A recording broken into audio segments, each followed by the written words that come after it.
বলে মেসি ছাড়া আর্জেন্টিনা কিছুই না, কিন্তু আজকে প্রমাণ হলো যে মেসি ছাড়া আমরা অনেক ভালো খেলবো। ফার্স্টের দিকেই তো বুঝা গেছে যে মেসি ছাড়া পারফরমেন্স করতে পারবে না নাকি না, এটা তো বুঝাই গেছে যে ফার্স্টে 2টা গোল দেওয়া ছিল অ্যান্ড মেসি নামার কতক্ষণ পরে আরেকটা গোল দিয়েছে, সো বুঝা গেছে যে পারফরমেন্স হবে কি হবে না। He is a world class player and মানে সেই পর্যন্ত এসেছে। হি ইজ 41, মানে এই বয়সে এসেও সে এত ভালো খেলছে, ইটস ভেরি অ্যাডমিরেবল।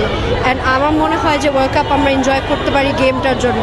এটার মানে ইট ব্রিংস আস অল টুগেদার, আমরা সবাই ইউনাইটেড ঐক্যভাবে আমরা গেমটা দেখছি। এটার চেয়ে ভালো ফিলিং আর আসলে কিছু হতে পারে না। আজকে যে টিমটা খেলেছে আমরা তাদের নিয়ে খুবই আশাবাদী যে তারা ইন ফিউচার আরও ভালো খেলবে। And upcoming match with Cape Verde সেটা আমরা আশা করছি খুবই ভালো হবে। এই অনুভূতিগুলো ভাষা এবং বলে প্রকাশ করে না, গলা ভেঙে গেছে চিৎকার করতে করতে। খুবই ভালো লেগেছে, গোলটা খুবই অসাধারণ ছিল, মেসি 2টা গোলে অসাধারণ ছিল। ওর হচ্ছে কাপ পাওয়ার পরে বয়স কমে গেছে, মানুষের তো কাপ পাওয়ার পরে এইজ বাড়লে আরো এফিসিয়েন্সি কমে, বাট ওর বেড়ে গেছে। অ্যাজ আর্জেন্টিনা সাপোর্টার সবই ভালো লাগতেছে যে ও এ নিয়ে 6টা গোল করছে অ্যান্ড ওর হচ্ছে মোস্ট প্রবাবলি এটা শেষ ওর খেলা হবে।